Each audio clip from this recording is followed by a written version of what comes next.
What's going on YouTube? It's PJ's Chess here, back in another video. So today I have a CCL round 1 recap. My team won. We started off 1-0, and I went 2 for 2 personally, 2 wins and 2 losses, but a clutch one in the end and a very cool one in the beginning, as you'll see here. So before we get into, make sure you subscribe and like. Almost at 650 subscribers, so please support if you are interested. All right, let's get straight to this first game. And again, we won round 2 as well, and I played a little bit better, but you'll see that in the next video. So first up, they went d4.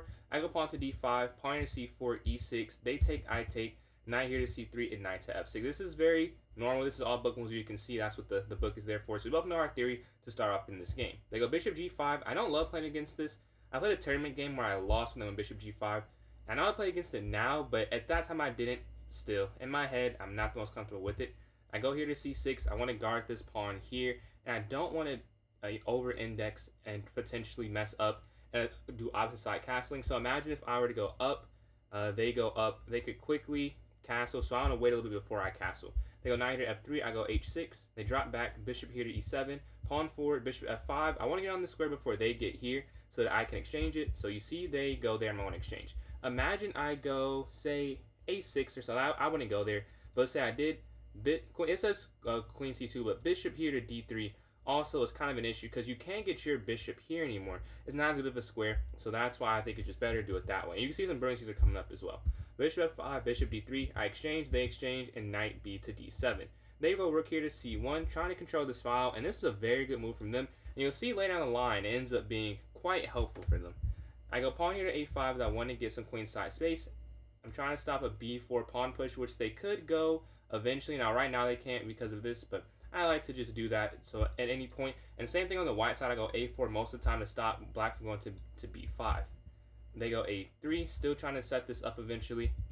I castle, they castle, and rook here to e8, which is the best move. Honestly, I didn't consider much else here. See the time spent. Yeah, 4 seconds. I don't remember considering too much else because it's such an obvious move. There's not too many things you can do in this position. Getting on this open file for the, or semi-open file for the future, I feel like a good thing to do. Rooks belong on open files. They go bishop back here to g3. Knight to h5, trying to force an exchange, and they do the brilliant knight x d5. Now, honestly, I was very confused when this first happened, and then I realized the issue. Let's say, okay, what's a good example? If I were to just take here, I believe the issue is they can take, and this is check, right? So when you take back, they also take this, right? So they have a slight advantage with the position because they're plus this pawn, as you can see in the top, because they took this pawn here on d5. They didn't just go knight d5, they took the pawn here. So that's why you have to be careful. I take back here. Now the issue with this is you're doing this intentionally to go down a queen, and then you'll see in a second why. They go bishop here, qc8. Apparently they make a mistake here. They should have went bishop all the way back. Honestly, I don't really see why they would have done that. Like this is repetition. I guess I could have went forward going bishop back and forth, which is maybe what the computer's saying is better, but I calculated all this. Let's go back. So they go bishop b6, which is what I expected, honestly.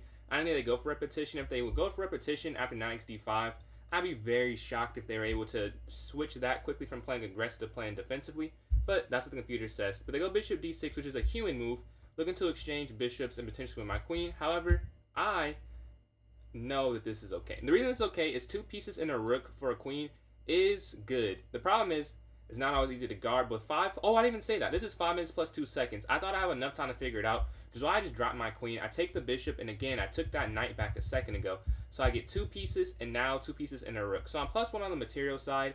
I have this knight, bishop, and rook versus their queen, which should be enough, but obviously mistakes could happen. They go qb5, I go knight back here to f6, guarding each other. This is like a covalent bond for my chemistry people. The knights are always going to guard each other, and the queen can never really attack it. So that's why I was happy about this. And I was happy about this move here to b6. Now, apparently, this is not the best move. It's better to go rook here to c6. I think you could imagine why I didn't consider it, because I didn't want my rooks to be disconnected. But looking at it now, it makes a lot of sense. Because I imagine you want to double up your rooks here on the c file and look to go rook here to c2. I decided to go b6 because of the similar idea that the knights are forever intertwined, forever guarded. This pawn here is an extension of this, because this knight is guarding this, and this is forever guarded, as we just mentioned. So this means this is forever guarded, transitive property. So that pawn will never be removed, so I felt so good about it. And at this point in the game, I was thinking if I just move one of these pawns, I should be okay. They move their queen over, attacking this knight. Rook slides forward here to c7, so I do go for this idea, just a little bit slower. They push here to g3, rook slides over, pawn forward. Now this I thought was a very important move. Apparently rook to c6 was better. I'm curious what the computer saw after this. I thought their knight getting here was pretty bad. They're saying to even, oh, try and bait them. So they take this, you actually win the knight with king forward, I believe, right? Because they can't go back. Yeah, they want you to bait them, but I did not do that. I decided to go straight to g6 to stop knight going to f5 completely. And after that, they go knight here to g2, which is a bit passive, but it's not bad by any means. So I just want to make sure something is working. Yes, okay.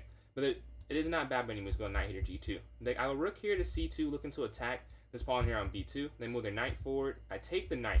The reason I take the knight is for a couple reasons. The first, I actually want to trade down. The reason I want to trade down is because it'll be easier, like a rook and two knights versus a queen versus this, because they have more artillery. And since, although it doesn't look like it, I'm the one who's playing for the win. I'm the one who's up. So I want to simplify and give them less chances. And secondly, this bishop is useless right now.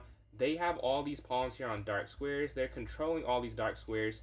There are no inroads here. They have all 7 of their pawns there. Those are the 2 main reasons. So I take it and I trade off. They take with the G pawn, which is the better pawn to take with. Open up their king, which is not a bad move at all. The rook slides over here to d2. They go pawn forward. They go pawn to g5. The reason I don't take is because I didn't want to open up my king just yet. I was thinking if I take here, they could easily get their king over. This is actually a good move too. And that's why I was incorrect. My thought process was it's just too wide open of a king, and I don't need to do that. I can just go pawn forward. They push, and I go rook down. Again, I don't mind doing it this way because now my king's not as open. Although the computer's saying just push, so I don't know what I'm talking about. I take back, and they move their king forward. I take this pawn, king up, and rook over. At this point, I thought I was going to win the game. I thought I was going to win from when I traded the 2 pieces for the rook because I just assumed it was better, and I'm like 500 points higher than them. I was like, I should be able to figure this out. But this is the first time, like, yeah, even though I thought I could win, I don't see how they could possibly win this game. Because the only chance they have is, well, actually, we'll get to that in a second. Their queen slides over. I take this free pawn, rook over. Now, this is the only chance they have. If I were to push up this checkmate here on h8, this is the only, and I see this during the game. So I know if, as long as I stop that, they can't win. So I go knight back. Now, rook back apparently was better. But it's the same idea. I'm just trying to block this square. And the king guards this. They can't sack. Because this can do, or this is just too many pieces around my king. For safety, go rook down, and I take. This is apparently a blunder. Knight here would have done it. I didn't see that at all. I got to be honest with you. I did not see knight h7 whatsoever. This is apparently completely winning. This is crazy. But I make a blunder, and I take their rook. They take, knight drops down. Oh, we both missed f6. I didn't see f6 at all. Yeah, this is just checkmate next turn. Oof. Good thing they didn't see that. But they go qx f7. I bring our rook down, and now I am just winning, despite my horrible mistake there. I've not reviewed this game until now. So yeah, what I'm just doing now is converting, taking all their pawns. I kind of sped through that. Let's just go back to that real quick. They did push eventually. I want to take this pawn here on the queen side, and now it's pretty simple. Although I don't have too many pawns to promote, I can always guard this because the knight doesn't have to move by any means. So we slide over. And through some maneuvering, we do get it. And we get here a knight and pawn versus pawn and king. And this, as you can imagine, eventually get the checkmate, check, and then boom. Alright, so I didn't even know I made that horrible of a blunder on this move here. But a blunder and a brilliancy, quite the game. It was still fun, and I started off 1-0, and my team started off 4-0. But here's game 2. We lose 3 of our 4 games in round 2, and I am one of the losses. I don't know if it's this game or the next game I get cooked. This game I do get cooked. I get cooked 2 straight games, but I have a great 4th game to turn it around. So I go d4 here. They went knight here to f6. Bishop f4, pawn here to d5, pawn to e3, pawn to e6, knight up, pawn c5. These are our book moves, and then knight here to c6. So at this point, I'm feeling good. I'm thinking we're going to go crazy. First match of the season, first round of the season, we went all 4. Maybe I should have been more locked. I mean, I was locked in. Maybe I should have not been thinking, all right, we got this. And I just got crushed. I go bishop here to g3. They castle. Knight here to d2. qc7, castles. And we exchange here in the center. And at this point, I'm feeling very good because I played against this all the time. One thing I'll say I probably should have done here is h3. Now, I don't know if this is the actual best move. But for those who have seen my streams, I play this position quite frequently, which is why I say I was so confident in this. I should have went h3 to guard this here on g4. And I just completely didn't consider it, and I don't know why I went knight here to d4. I never do that. They go bishop here to g4. I go bishop back. We get an exchange, but what I missed is rook over. Now, this is not the best move, apparently. It's better to do queen captures, but I will say I love the idea.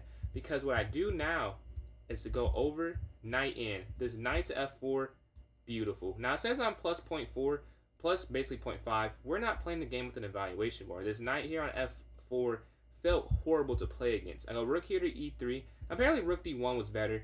I don't know why I didn't go rook d1. I wish I could explain. I guess I didn't want to go with the file, but still, looking back on it, a mistake. But that's what I did. And they go knight backwards. I go rook over. Now that I was back winning, they slide over. I take. I win a pawn here. Oh! I'm thinking of a different game that I got crushed. Man, this was a game. It's a game. We'll see. We'll see what happens though. I don't want to spoil it. But rook takes here on e6. They push forward. Take. Pawn up. Now here's the problem. If you could go rook e2, you might be slightly better. But if you go rook e2, they just have rook d1, which is the issue because your king has no escape square. Always give yourself an escape square. And had I gone h3 earlier instead of knight d4, that would have already been there, and I could have, maybe, what is it called? Cascading effect? No. There's some effect. There's a word for that I can't think of. Whatever.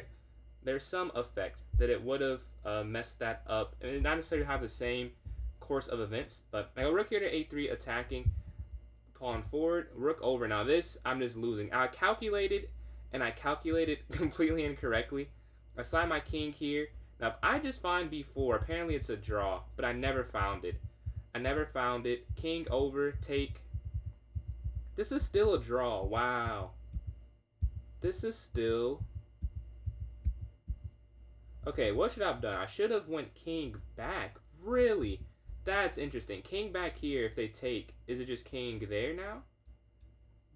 Well, mishandle my endgame. We go up, take. How did I lose this game? Oh, it's still a draw. Here. So I need to go, apparently, king down. This is very instructive for me as well. I did not know that was the move. I'm still drawing if I go king here. Because I thought I just lost the game. What if let's see the analysis board real quick. They go q, g6. Is it king up? Is it they can't ever stop you. You go king here to f6. Wow. What I let them do is get their queen under the pawn, which is the problem. And now here with queen f8, it's over. So yeah, that was just a mistake here in the end game. I thought I was just losing once I lost that pawn, but you can imagine they go on to win this one. And that was game number 2. This is the game I get crushed though. So I have a pretty decent opening against them, but they completely, well, again, I don't want to spoil it. They go e4, e5, knight here to f3, knight to f6, capture. This is the classical Petrov and the knight c3 variation. So I played this a lot, honestly. The knight c3, I played it twice over the board. One time I got cooked. One time, one of my best games ever, I think. If you go to my channel, it's game 2 in the Cleveland Open, and they played the same line, and I had a very good defense in a very long game, and I got a draw. Well, you go d5, they go bishop here to d3, bishop e7, bishop to f4, and bishop to e6. Now, I couldn't remember what to do here, and I go bishop e6, which is just completely incorrect. They go queen forward, knight forward again. +1 for white this early on. Knight's going to slide here, knight to c5. That was the only move to guard here on e6 if the knight were to take. I didn't see anything else, and it was the best move, so I did see it correctly. They move their bishop, queen forward here to d7. This is a double purpose move, so I can castle queenside, and so we guard this bishop some more. We have 1, 2, 3 defenders here. They have 1, 2, 3 attackers here. They take. I take here with the knight, exchange, and there's a reason you don't take with the queen. Let's see if I remember. I think it's because the pawn's hanging, right? Yeah, the pawn's just hanging here on c7. So you have to take with the pawn first. They give a check. You push, castle, and I thought I was doing amazing. I thought I was winning. And I might have been slightly better, but we'll see. They go queen back. I go here to c5, attacking their queen. Rook over, and I'm just playing for initiatives. Bishop here offering the exchange. Rook over, and they make a huge mistake. And I go qa4, and I was winning +1.2. I just could not figure it out. Bishop back. Bishop xg3. Now apparently I'm supposed to just take the pawn. I don't get this at all. I didn't see this. So let's say they take. I know it's. Oh, it's here. So you could. I was thinking queen here. What if they just go. a king up. I go rook f2 first, and then it works. I was not thinking that through. I did not see that at all. Well, now we take, and now it doesn't work. And still, I have a chance to win if I push forward. And they take. What works now? Queen down, king up. And you just take here, I'm guessing. A few missed opportunities against the 2200, but the game already ended a week ago. The rook's going to slide over. They push forward. I go here to attack the queen. Pawn forward. And you can see that we get low on time. And I wanted to go for a draw because I knew that we won the first 4 games. This is round 3. They won 3. If I can just get a half a point, I'll take it because it's first to 8.5. And I thought getting anything would be good. But they didn't want to go for it. And they slowly grind down the position. It gets a +1, +3. They're just dominating here. And I actually have a mouse slipped at the end of this game, as you'll see. King's going to slide, and boom. I meant to go rook here to c6 to stop the pawn from pushing. But with low time, you see 5 seconds. This is why you need to make moves quicker so you don't run into this. I go here, rushing, and there's just mate in 2, which is the problem. So that was a loss. I'm going in 1 and 2. I'm like, man, I'm selling our team right now. We have someone who was undefeated. In the last game I had to lock in, I had a 2400 expected elo, 88.7% accuracy. I'm really proud of myself for this one because going 1 for 2 is a 2 board. I really shouldn't be playing that bad, firstly. And secondly, I need to be dependent on for a certain amount of points in order for us to win tournaments. And I was just not doing it. A little bit disappointed in myself. I won the last game, like, all right, whatever. If I win here, we just gotta win. Let's go to the next match next week. And that's what I did. We go d4, knight here to c6, bishop f4, e3, knight here. Very similar. And I thought for a second how they told each other about me, because it's almost the exact same lineup that the other person played. But you'll see soon that 1 is different, and 2, as I think about it now, this is just a common opening, so I'm sure people play similar things. Doesn't matter that they played the same thing. Even if they did, it's not a problem prepping together. They go queen here to b6, queen here to c2, the best move. They go up, bishop here to e2, although taking was better. I really never do that. They go bishop here to d7, knight to d2, and rook over. Now, at this point, I thought I was losing, and I'm actually winning. I played this game over the board a couple of times, very similar position, and it's not been good for me. But it ends up going all right. I go queen back here to b1. They push forward. And this one I knew I was going to do good, because you never want to go c4, which seems so weird to say. Oh, butterfly effect. Yes, that's what it is. Ah, man. For earlier, I was going to say it's the butterfly effect. I was going to say Mandela effect. But no, it's not Mandela. It's the butterfly effect. But anyways, regardless. They go c4. And it's really never that good of a move. Not never, but most of the time in the London system. You would think it is because you gain space, you control too many squares. The problem is, a big part of why c5 is good is because of tension. There's tension when the pawn's here on c5. There's uncertainty. They could always take here. There's always 2 pawns attacking each other. At any point, they could stop knowing what they're doing and do boom. And which is not a bad thing, but it does stop my plans because I don't want to go here to e4 if they're going to take here, right? So this e4 move is delayed. c4, I mean, is delayed. It's a similar idea. Obviously, you can't go c4 if they push, but just the idea that the tension stops simple ideas for in the position. When they push up, there's no tension. All my ideas of e4 potentially are good because they have a cemented pawn chain. So I go straight for castles. I don't go a4. Oh, where's my a4? Wow, I'm kind of surprised going over this one. I don't go a4 immediately. I don't know why not. But I castle instead for some reason. They castle as well. Knight goes here, offering the exchange. They take, I take. Bishop slides, knight here to f3. Queen up, bishop back, knight back. I really don't go a4. Wow, this is throwing me off. Who was playing this game? But yeah, we go back here because we were attacked by the pawn here on f6. Knight down here offering the knight exchange. This knight was feeling weird. And again, even though I lost those last 2, I know we have a 2400. If I can just get any points, I'm fine. So I want to trade down to at least get that half a point and get a losing record, although I end up 2-2 as mentioned earlier. We go for the bishop exchange. We go here to f4. I love this move, and in accuracy, I'd probably play it again, honestly. I love the control of this pawn. They can never push. That's the whole reason this is so good. They can never go pawn here to e5, as the d pawn that could aid an e5 pawn push is already on d5, so they can't do anything. They go bishop back. I go bishop here to f3 on this long diagonal, but it's not a great move, honestly. I could have found a better one for 4 minutes there. They move their bishop, rook over, king over. Now this is another move. I think my thought process was I didn't like the idea of this because the king is pinned, but that's a little, out there in terms of move order, honestly. But that's what I was thinking. They slide their rook over. I go e4. Yeah, I knew it because of the pin. I want my king out the way. I don't know if this was the best way to do it, though. They take, I take, and this is the blunder. I know it was a blunder in the game, but I was like, this is a great position before the blunder for me.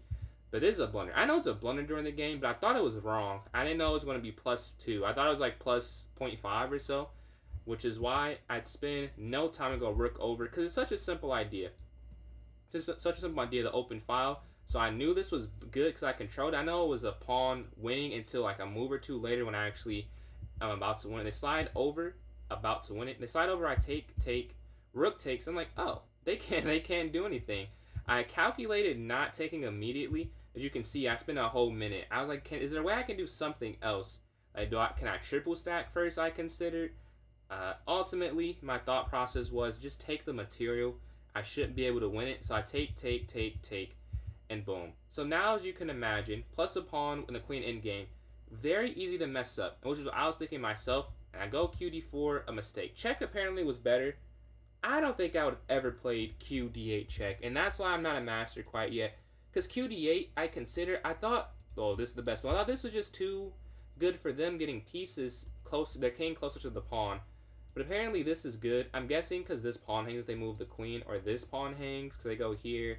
You could just take, I assume. Yeah, which is what I didn't see. I just saw the king getting one square closer to the pawn, so I didn't even consider it. I went QD4 to attack there, potentially. I go king over, a huge miss. I should have just moved my queen back to F2 check.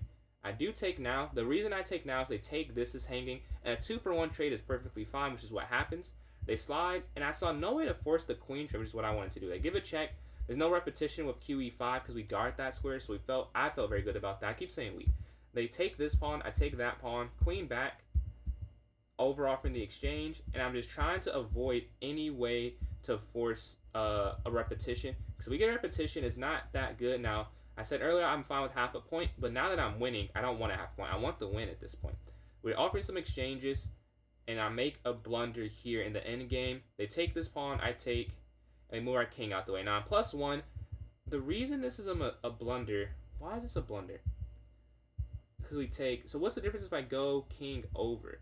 If I move my king here, it's saying after queen here, king, wow, that is some guts on you if you go king g5, because you're right by, you're getting close to a mating. King here, wow, king f6.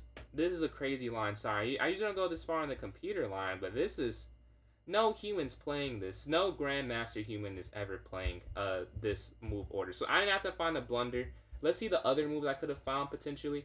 Let's see. It's saying that I could have played king e5. No, there's only one winning move, which is king f4. Yeah, I'm just not going to find that, to be honest with you. I would never play king f4. But regardless, I still won the game luckily, but I did make a mistake. I take there, king slides out the way, I give a check, and I get the force of the queen trade. Now, without the force of the queen trade, maybe they draw it, which is the whole reason this is so bad. We have a pawn race, but I'm up a pawn, and I get it first. First, I get my queen first, and secondly, I have a pawn. And you see, I checked them for a while. I'm low on time, and I finally make them make a mistake. I was kind of confused why they went there, because they have 4 minutes left. And if they go king here, I don't know how to win this. Like, check. They have to go, they can't go in the corner, because I go queen here. So if they go best move, there's a +3, +2 apparently, though. The computer, I'm sure, could win this. I don't think I would have with 28 seconds, but they mess up, and I get their queen, and now it's just game over. And I finished 2 for 2 in the CCL. So we started off 1-0 as a team. We had a 4-0 person on our team, so he did amazing. I got 2-2, and next video you'll see my 2.5 for 4 performance. So yeah, thank you all for tuning in. You saw a cool queen sack game that I was able to win. Thank you for watching. If you enjoyed, please subscribe. I'm almost at 650, as mentioned. I have memberships too if you want to support. Obviously, I don't do content for them. I don't want to exclude anyone, so it's just if you want to support me along my journey. But yeah, catch y'all next time and have a good day. I'll also be streaming today if you're watching it day of. So deuces.